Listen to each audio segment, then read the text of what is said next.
नमस्कार दोस्तों, MK Hindi story में आपका स्वागत है। सच्चे प्यार की अनोखी कहानी। चलिए तो कहानी शुरू करते हैं।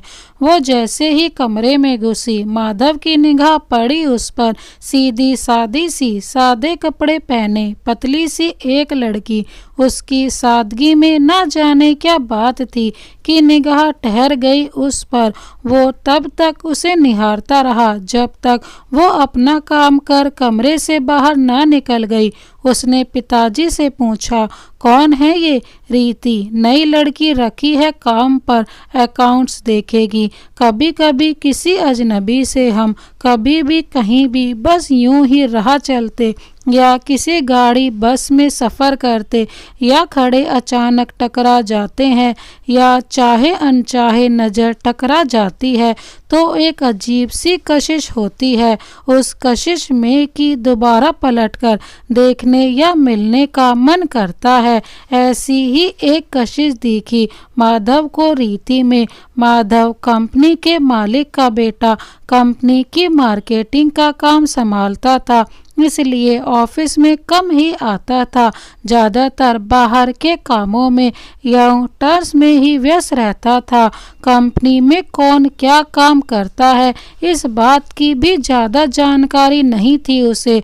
पर जब से उसने रीति को देखा था ऑफिस में, ऑफिस के चक्कर कुछ ज़्यादा ही लगने लगे थे उसके। रोज़ ऑफिस आने का सिलसिला हो गया था अब तो।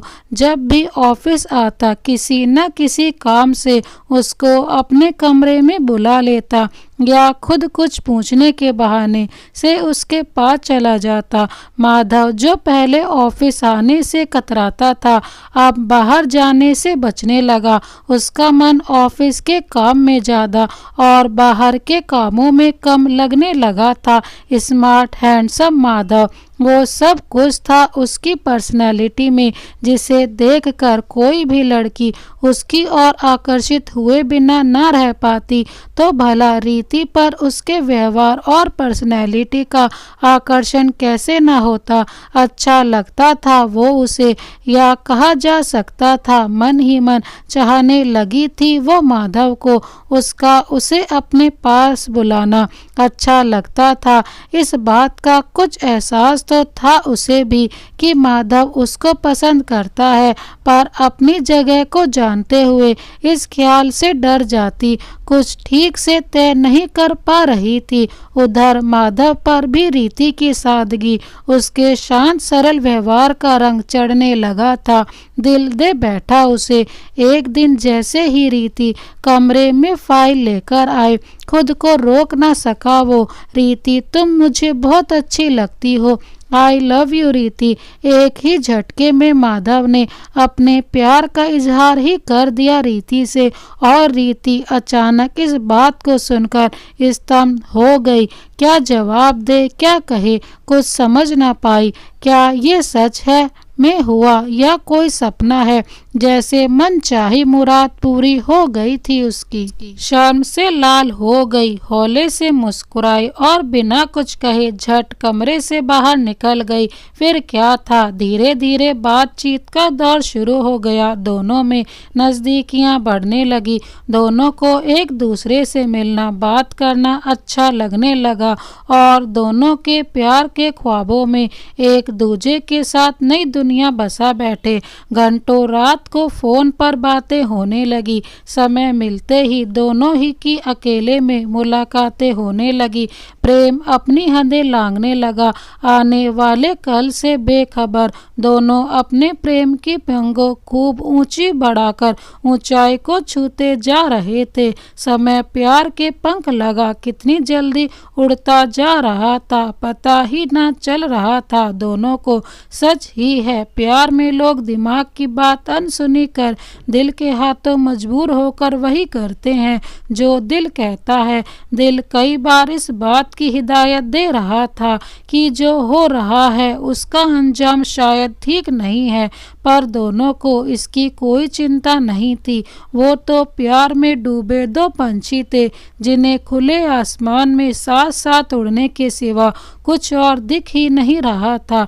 अचानक एक दिन रीति ने माधव से कहा, माधव, आगे का क्या सोचा है तुमने? शादी का इरादा है या नहीं? मेरे माँ बाप मेरे लिए लड़का देख रहे हैं, तुम अपने घर पर कब बात करोगे? इस अनचाहे से सवाल की उम्मीद ना थी माधव को। एक पल के लिए वो ठिठक गया। ऐसा भी होगा, अभी तक सोचा ना था। लग रहा था कि प्यार के साथ शायद यूं ही जिंदगी चलती रहेगी, मगर इस सवाल ने उसको उस हसीन ख्वाब से एकदम झकझोर के उठा दिया। कुछ पल के लिए निशब्द हो उसे देखता रहा, फिर उसे गले लगा माथा चूमकर घर पर बात करने का दिलासा देते हुए चुपचाप निकल गया वहाँ से। रीति के इस सवाल का कोई ठोस जवाब ना था उसके पास। पिताजी को अच्छी तरह से जानता था वो। यकीन था कि वो कभी भी इस रिश्ते को कबूल नहीं करेंगे। उनसे ये सब बोलने की हिम्मत भी नहीं थी उसमें, पर प्यार को किसी और का होते हुए भी नहीं देखना चाहता था। जैसे तैसे माँ से बात करने की सोची, लेकिन पिताजी की सल्तनत में किसी को भी दखलंदाजी करने का कोई हक नहीं था, माँ को भी नहीं। इसलिए माँ ने हाथ खड़े कर दिए और अपनी रजामंदी तो दे दी, पर पिताजी से खुद बात करने को कहकर अपना पल्ला झाड़ दिया पूरी बात से। उधर रीति पर भी घर वाले शादी का दबाव डाल रहे थे। दोनों बेचैन रहने लगे। माधव पिताजी से बात करने की हिम्मत नहीं जुटा पा रहा था। दिन रात परेशान रहने लगा। किसी काम में दिल नहीं लग रहा था। रीति को देने के लिए कोई जवाब ना था उसके पास, तो मिलने से कतराने लगा। रीति के इस सवाल का कोई ठोस जवाब ना था उसके पास।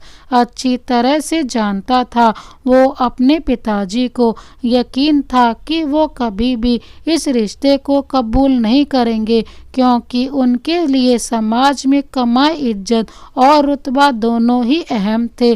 बिरादरी, समाज और पारिवारिक मान्यताएं सबका बहुत ख्याल रखते थे। एक दायरा बना रखा था उन्होंने इन सब का। उस पर उनका रौबीला स्वभाव, कभी उनसे ऊंचा बोलने या बहस करने की हिम्मत नहीं की थी उसने। उस पर यदा कदा रीति का उसको शादी के लिए चेताते रहना उसकी दुविधा को बढ़ा रहा था। परिवार के खिलाफ जाने की हिम्मत ना थी और प्यार को किसी और का होते हुए भी नहीं देखना चाहता था। जैसे तैसे माँ से बात करने की सोची, लेकिन माँ ने भी यही बोला कि अपने पिताजी से बात करो। माँ को भी कोई हक नहीं था, इसलिए माँ ने अपनी रजामंदी को पीछे रखते हुए पिताजी की रजामंदी को ही अहमियत दे दी। हाथ खड़े कर दिए और पिताजी से खुद बात करने को कहकर अपना पल्ला झाड़ दिया पूरी बात से। रीति पर भी आए दिन घर वाले शादी का दबाव डाल रहे थे। दोनों बेचैन रहने लगे। कुछ दिन पहले जो संसार बागों से भरा बगीचा था, अब उसी बगीचे के फूलों के साथ लगे कांटों का एहसास होने लगा। चुभन बढ़ने लगी। माधव दिन रात परेशान रहने लगा। किसी काम में दिल नहीं लग रहा था। रीति को देने के लिए कोई जवाब ना था उसके पास, तो मिलने से कतराने लगा। एक दिन जब रीति मिलने आई तो उसके गले लगकर खूब रोई और बोली, माधव, अब मैं अपनी माँ को और ज़्यादा टाल नहीं सकूंगी। तुमने अभी तक अपने पिताजी से बात नहीं की, कब करोगे उनसे बात? ऐसा ना हो कि तुम बात करने में इतनी देर कर दो कि माँ मेरा रिश्ता किसी और के साथ पक्का कर दे।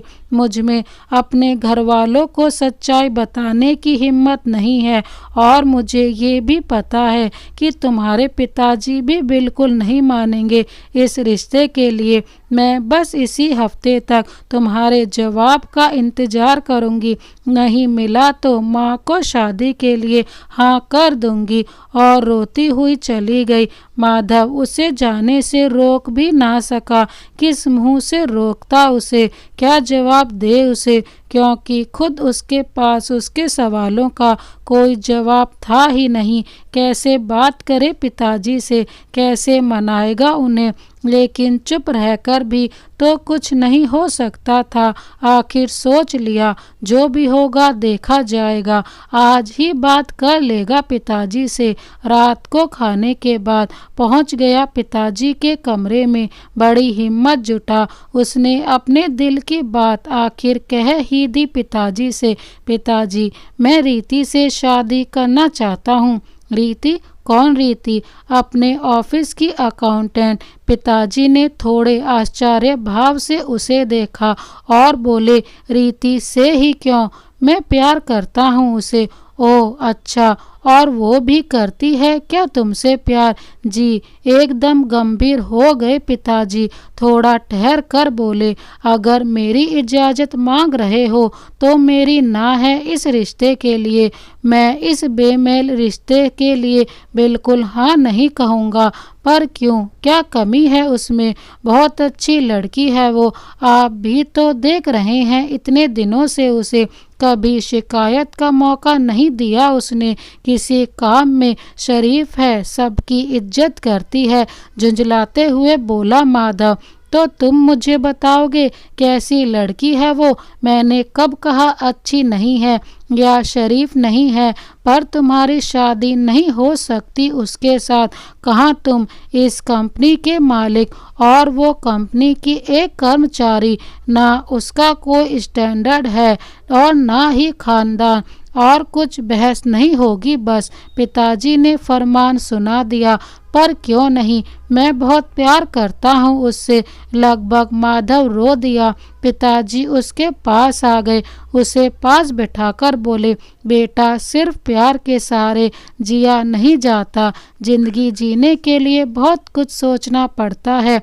केवल प्यार के सहारे जिंदगी नहीं कटती। समाज, बिरादरी, जात पात, हर चीज को साथ लेकर चलना पड़ता है। इन चीजों को कमाने में पूरी उम्र लग जाती है और एक छोटी सी गलती से पल में सब खत्म हो जाता है। मैं तुम्हें ऐसी गलती नहीं करने दूंगा कभी। प्यार करना कोई गलती नहीं है। अगर मैं रीति से शादी कर लूँगा तो कौन सा इतना बड़ा गुनाह हो जाएगा कि समाज, बिरादरी वगैरह को कुछ फर्क पड़ेगा। मुझे समझ नहीं आता मेरी शादी से उनको क्या लेना देना। अब पिताजी के सब्र का बांध टूट गया। जो बेटा आज तक कुसकता नहीं था बाप के आगे, एक लड़की के लिए सवाल जवाब करे उनसे, कैसे मंजूर होता? दिमाग खराब हो गया है इस लड़के का। अब मैं और कुछ सुनना ना ही चाहता हूँ इस बारे में, कहकर गुस्से से माधव की तरफ देखा और कमरे से बाहर निकल गए। एक बात तो माधव अच्छे से समझ गया था कि रीति से शादी के लिए पिताजी को मनाना काफी टेढ़ी खीर साबित होने वाला है उसके लिए।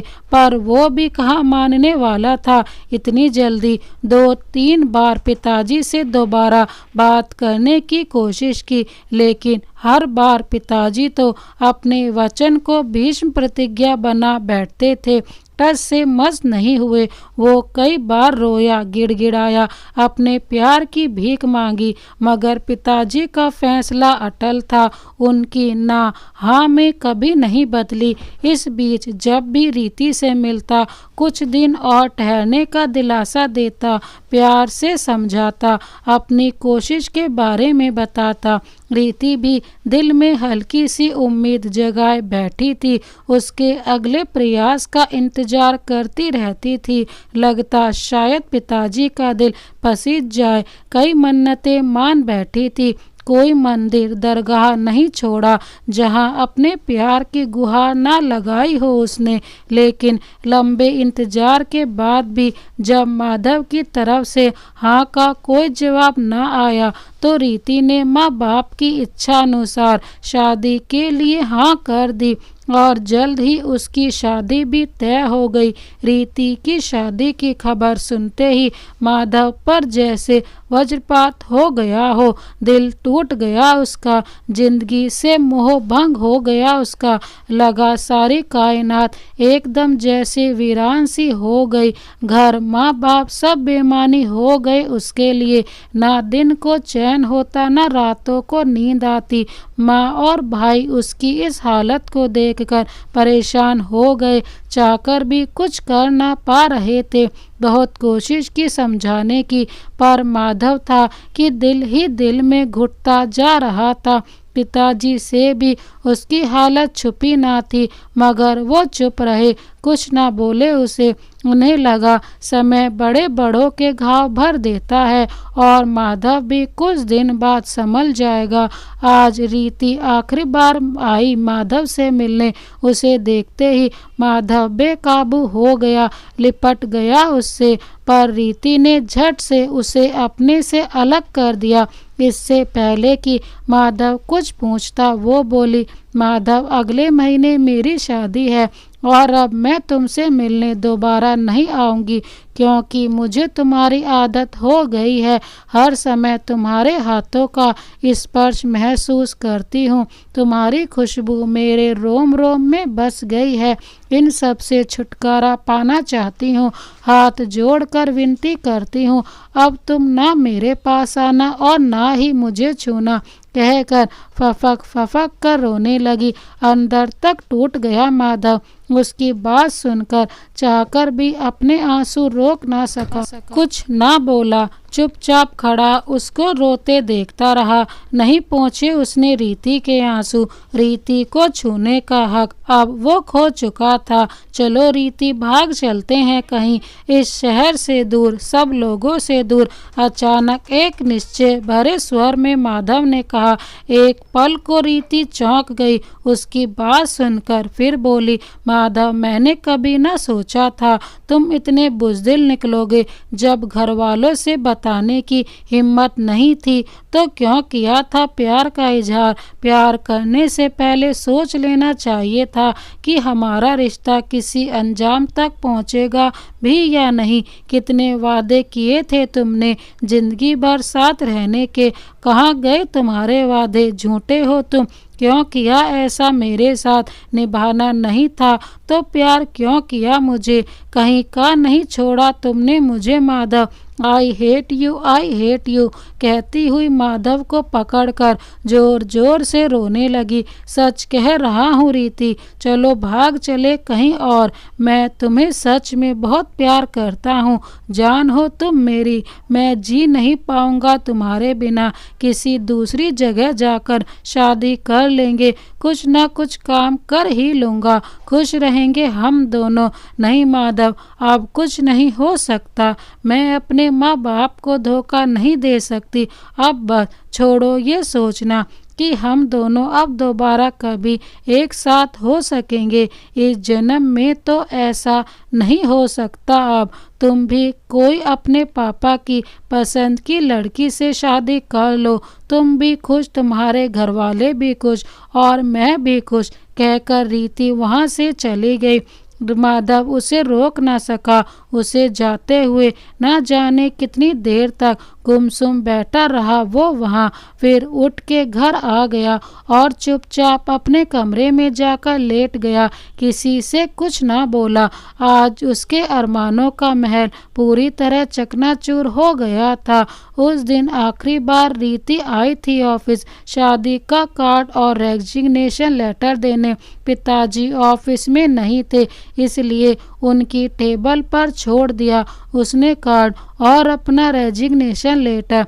जाने से पहले माधव के कैबिन में भी ना गई उससे मिलने। जैसे ही पता चला माधव को कि रीति आई है, भाग के बाहर आया कैबिन से, पर वो तब तक जा चुकी थी बिना उसे मिले कुछ कहे। मिलने का भी आ जाती तो क्या कहती। ठीक ही किया उसने नहीं मिली वो माधव से। बहुत बार फ़ोन लगाया उसे, पर एक बार भी ना उठाया रीति ने।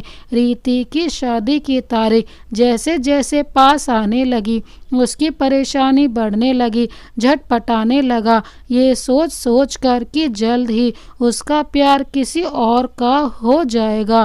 कैसे जिएगा वो उसके बिना, कल्पना भी नहीं कर पा रहा था। जिंदगी जैसे खत्म सी होती दिख रही थी। बेचैन सा आवारा हो इधर उधर, ना जाने किधर किधर घूमता रहता।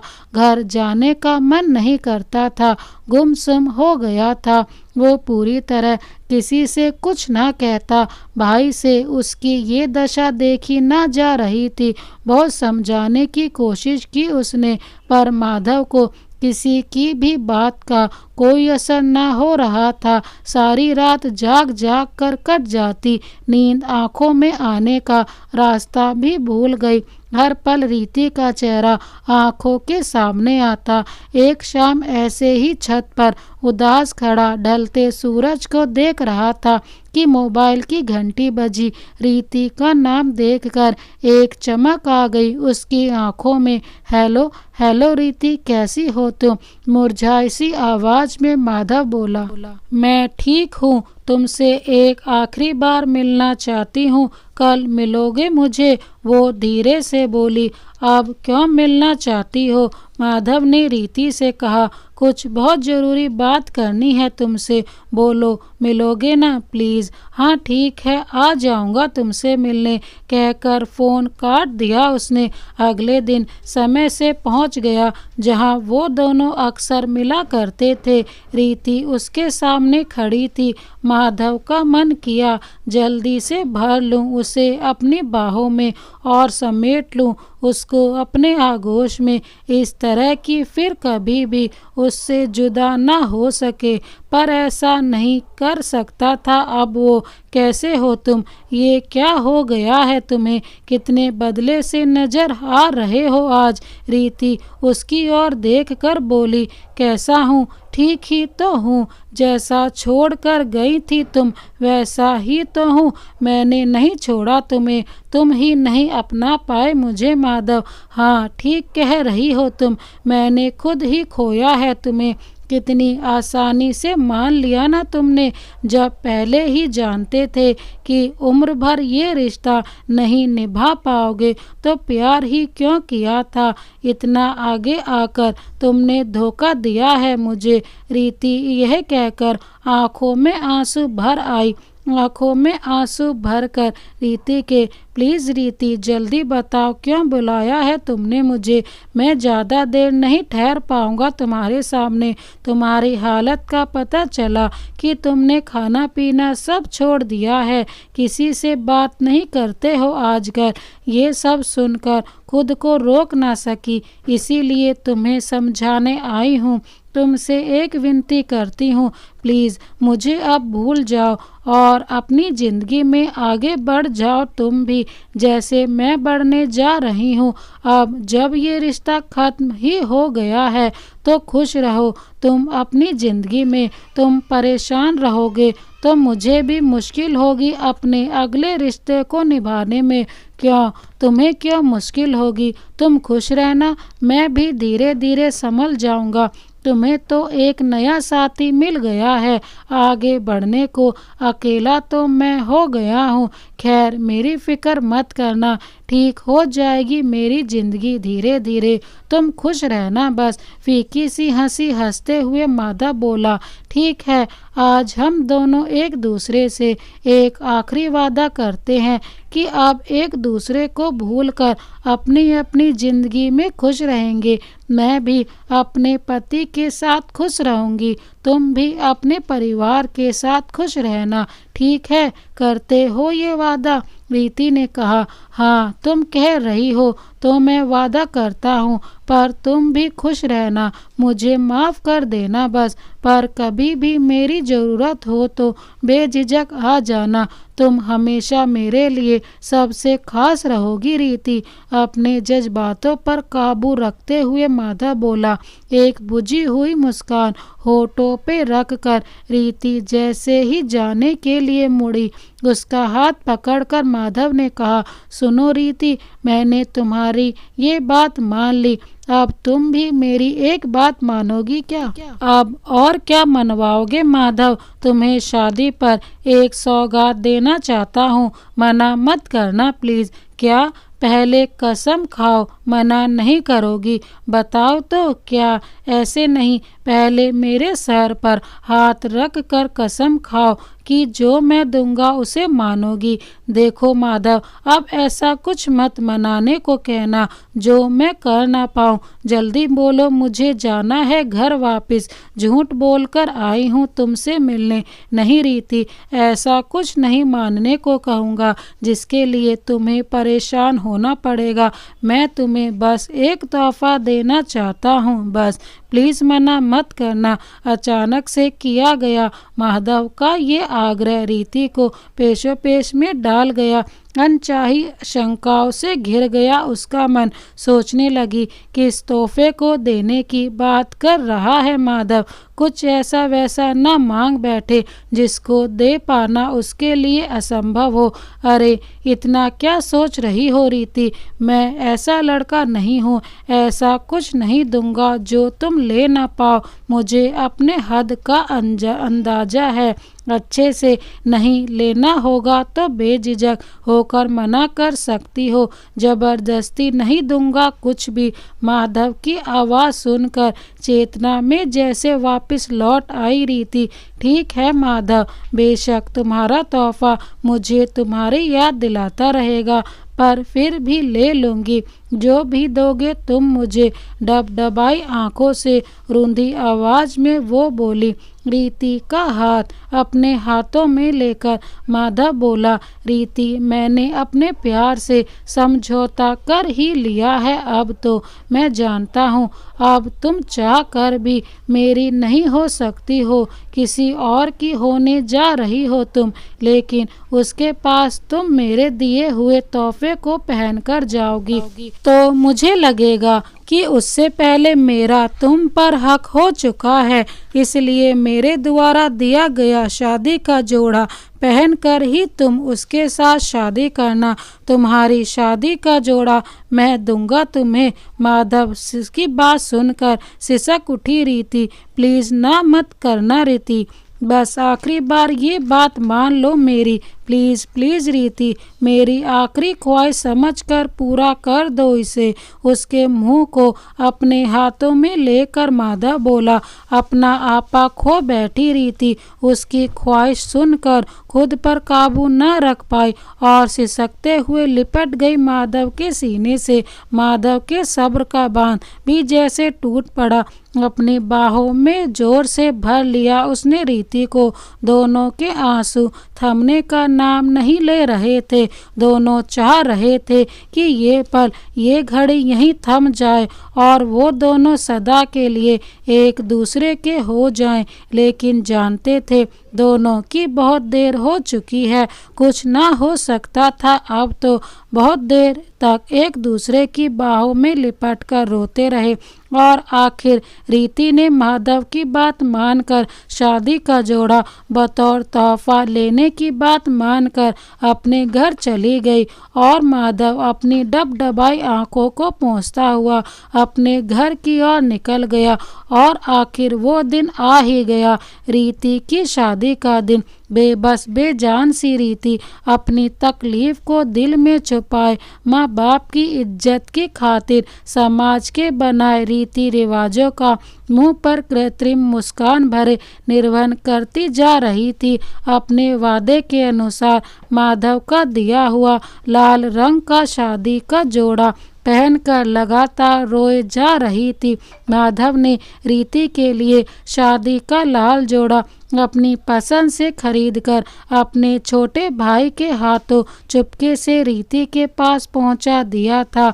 दोनों के प्रेम और विरह का साझीदारी माधव का छोटा भाई पुनीत हर मुमकिन कोशिश कर रहा था दोनों को समझाने की। वो भी उनकी तकलीफ से वाकिफ था। माधव को वो एक पल भी अकेला नहीं छोड़ता। भाई की अमानत शादी का जोड़ा उसने रीति तक पहुंचाने में भाई की पूरी मदद की थी। चूंकि रीति कंपनी की एक अच्छी कर्मचारी थी, इसलिए उसकी शादी में माधव के माता पिता और पुनीत भी पहुंचे। पुनीत ने माधव को चलने को बहुत कहा। उसे लगा माधव एक बार अगर रीति को दुल्हन के रूप में देख लेगा तो आगे के लिए यकीन कर लेगा कि रीति अब उसकी नहीं रही, सदा सदा के लिए किसी और की हो गई है। उसके दिल को तसल्ली हो जाएगी भविष्य के लिए। लेकिन माधव ने चलने से इनकार कर दिया। किस मुंह से जाता उसे दुल्हन के रूप में किसी और के गले में वरमाला पहनाते देखने। और शादी हो गई रीति की। ऑफिस छोड़ के और माधव का दिल तोड़कर अपने प्यार का समझौता कर सदा सदा के लिए किसी और की हो गई रीति। अंदर तक माधव टूट गया। उसकी दुनिया जैसे लुट गई थी। कैसे जिएगा वो, कैसे भूलेगा अपने प्यार को। रीति की शादी हुए कई दिन बीत गए, लेकिन माधव की जिंदगी का अधूरापन जस का तस बना रहा। किसी काम में मन नहीं लगता था उसका। ऑफिस आना बहुत कम कर दिया उसने। जब भी कभी ऑफिस आता, हर कमरे हर कोने में उसे रीति के होने का एहसास होता। उसकी आवाज़, उसकी हंसी सुनाई देती। बेकाबू हो जाता था माधव। झटपटा उठता और जल्दी से बाहर निकल जाता ऑफिस से, किसी से कुछ भी शिकायत ना करते हुए जिंदगी से समझौता कर जीने लगा।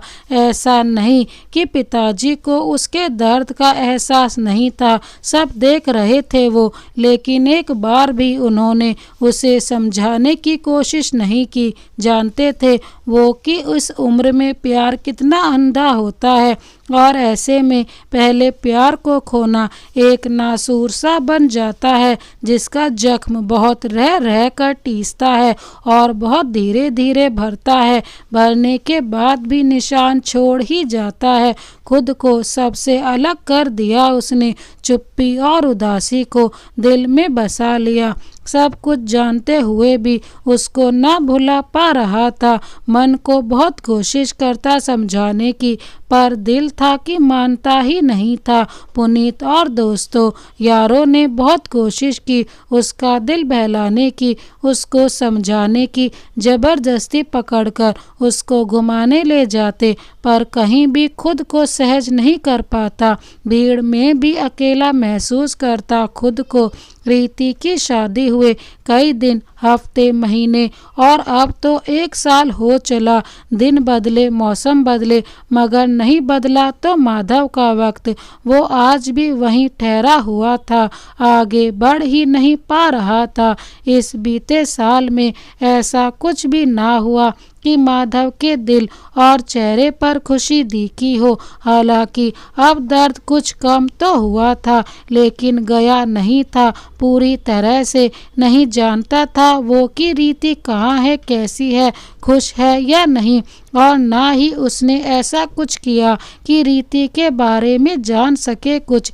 जिंदगी की किताब का वो पन्ना फाड़ चुका था वो, मगर दर्द तो अब भी चाह कर भी भुला नहीं पा रहा था उसे। चाहे अनचाहे कोई बात, कोई याद उसके जहन में आ ही जाती जो दर्द को हिला देती और एक टीस सी उठ जाती। दोबारा पिताजी से अब खफा नहीं था। बीमारी के कारण उन्हें कोई और दुख नहीं देना चाहता था।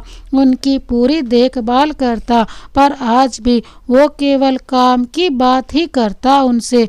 पर माँ से थोड़ी बातचीत कर लेता। पुनीत और दोस्तों यारों ने बहुत कोशिश की उसका दिल बहलाने की, उसको दोबारा जिंदगी में वापस लाने की। उसे अकेला न छोड़ते, पार्टी आदि में जबरदस्ती लेकर जाते, लड़कियों से भी दोस्ती करवाते और ऐसे में बहुत सी लड़कियां आई भी उसकी जिंदगी में, जिन्होंने खुद आगे बढ़कर रिश्ता बनाने की कोशिश भी की और कुछ एक साथ अपना गम भुलाने के लिए माधव ने बढ़ना भी चाहा, पर हर बार किसी न किसी रूप में रीति बीच में आ ही जाती और वो वापस लौट जाता उस रिश्ते को छोड़कर। बहुत समझाया दिल को और कोशिश करने पर भी बुला नहीं पा रहा था उसको, इसलिए किसी भी लड़की से दोस्ती से आगे ना बढ़ पाया।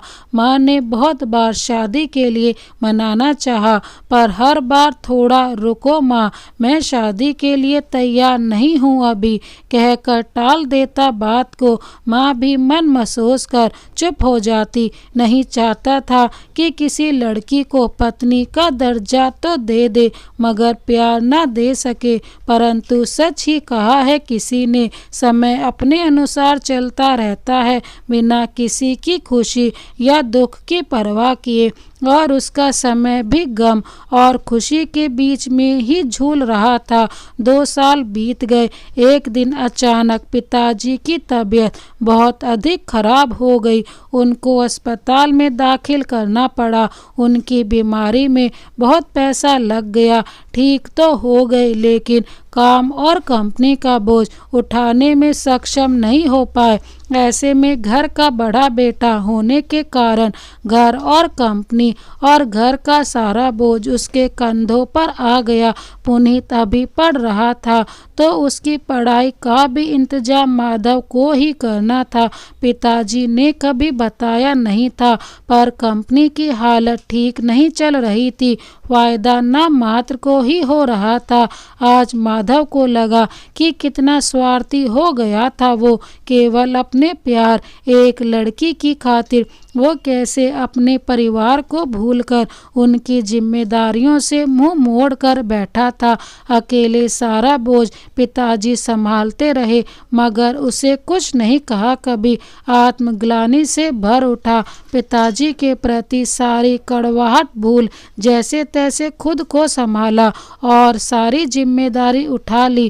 कंपनी को दोबारा खड़ी करने की खुद को काम में डुबो दिया। माधव ने जी जान से जुट गया कंपनी को आगे बढ़ाने के लिए। सुबह से शाम तक काम में व्यस्त रहता। काम के अलावा उसने अपना एक नया प्यार ढूंढ लिया, जिम। जब समय मिलता जिम चला जाता। सारा दुख साड़ी कड़वाहट मशीनों पर निकालने लगा। धीरे धीरे जिंदगी दोबारा पटरी पर लौटने लगी। अब बहुत बदल गया माधव। उसके इस बदलाव से सब परिवार खुश था। सबसे ज़्यादा पुनीत ने उसे अपने दुख से बाहर निकलने में मदद की। एक दिन जिंदगी के आखिरी पड़ाव पर खड़ी दादी ने माधव की शादी की आखिरी इच्छा जाहिर कर दी। अब तो माँ पिताजी ने भी दबाव देना शुरू कर दिया जल्दी शादी करने का। दादी और माँ पिताजी की खुशी के लिए शादी के लिए हाँ कर दी उसने। शादी से पहले ही उसने शिल्पा को अपने अतीत के बारे में सब बता दिया था। उसके अतीत को जानकर और स्वीकार करके ही शिल्पा ने उससे शादी के लिए हाँ की थी। शादी हो गई माधव की। समय का पहिया अब पहले के समान ही दौड़ने लगा। बच्चे हो गए, अब सामान्य होने लगा। घर परिवार काम काज की जिम्मेदारी में खो गया था, मगर दिल के किसी कोने में आज भी एक जख्म था जो यदा कदा दुखने लगता था, मगर अब दर्द हल्का सा ही होता, या अब उसकी बर्दाश्त की शक्ति इतनी बढ़ गई थी कि उस दर्द का कुछ असर ना हो पाता। जिंदगी की गाड़ी दौड़ रही थी कि अचानक एक दिन 5 साल गुजर गए माधव की शादी को। जिंदगी ने अपनी रफ्तार पकड़ ली थी। दिन भर कंपनी का काम कर कर आते आते शाम हो जाती। घर आकर बच्चों के साथ समय गुजर जाता था। अब तो कंपनी का काम भी बहुत बढ़ गया था। सभी सुख सुविधाओं से भरा नया घर भी बनवा लिया था माधव ने। यूं तो शिल्पा उसका पूरा ख्याल रखती और वो भी उसकी हर हर ख्वाहिश पूरी करता, एक पत्नी का पूर्ण दर्जा दिया था।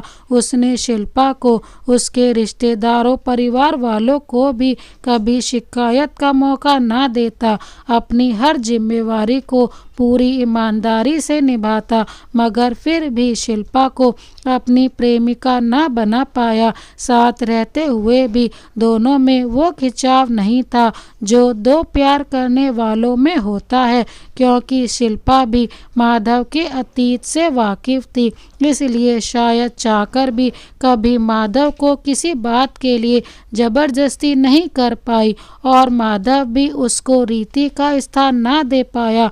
दोनों में एक अनजानी सी दूरी बनी रही, जिसे चाहकर भी दोनों पाट नहीं पाए। कभी कभी ये दूरी माधव को अतीत में घसीट ले जाती और उसका जख्म दर्द करता। ऐसे में वो चुपचाप दर्द भरे गाने या गजलों में खो जाता या फिर देर रात तक सोशल मीडिया पर व्यस्त रहता। ये सच है कि हमारे समाज में आज भी ऐसे कई परिवार हैं जहां दो लोग सारी उम्र बिना प्यार के भी केवल पति पत्नी का फर्ज निभाते हुए सारी जिंदगी एक दूसरे के साथ गुजार लेते हैं।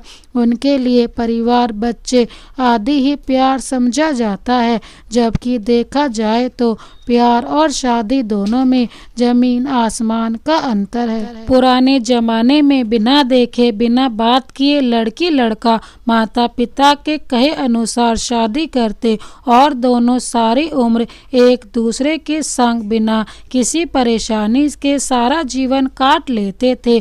उनके लिए प्यार व्यार जैसा कोई एहसास नहीं होता था। शादी करके एक दूसरे के साथ जिंदगी बिता देना ही प्यार माना जाता था, लेकिन समय के बदलाव के साथ सब कुछ बदल गया। प्यार की परिभाषा भी बिना एक दूसरे से मिले बात किए शादी के लिए ना लड़का ना ही लड़की अपनी रजामंदी देते, और तो और 2-4 महीने के साथ के बाद ही अगर एडजस्टमेंट ना हो तो अलग होने में भी देर नहीं लगाते। खैर, माधव अपनी पुरानी बातें पीछे छोड़ आगे बढ़ रहा था और एक दिन बाजार में रीति पर नजर पड़ गई उसकी। लगभग 8 साल बाद आज अचानक रीति को देखकर उसे अपनी आंखों पर यकीन नहीं हो पा रहा था कि जिसे देख रहा है वो रीति ही है या उसका भ्रम। शादी के बाद पहली बार दिखी वो उसे एक दुकान के बाहर खड़ी फोन पर बात कर रही थी। किसके साथ? अभी तक रीति ने उसकी तरफ नहीं देखा। थोड़ा पीछे हटकर खड़ा हो गया माधव। नहीं चाहता था वो कि रीति जल्दी से उसे देख ले, अपनी नज़रों से पढ़ना चाहता था वो उसको, जी भर कर देखना चाहता था उसको। कितनी अलग सी लग रही थी रीति आज। माथे पर बिंदी, मांग में सिंदूर और भारी भरकम सी ड्रेस। आज वो उसे उतनी खूबसूरत नहीं लगी जितनी पहले हुआ करती थी। एक टक देखे जा रहा था उसे छुपकर। माधव चाहकर भी अपनी निगाहें नहीं हटा पा रहा था। पल भर में पुराने एहसास जाग गए। उसका दिल जोर जोर से धड़कने लगा। समझ नहीं पा रहा था कि क्या करे। अचानक सामने चला जाए तो क्या करेगी रीति? क्या वो भी तो उसे देखकर वैसे ही भौचक्की हो जाएगी जैसे वो खुद हुआ है? उसे देखकर खुश तो होगी ही, आखिर उसने भी तो पागलों की तरह चाहा था।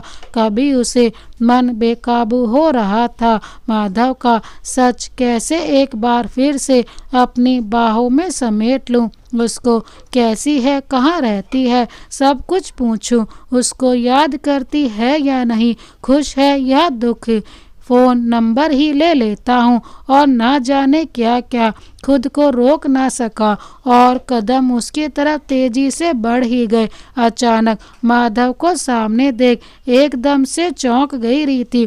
फोन बंद कर उसे देखकर मुस्कुराई।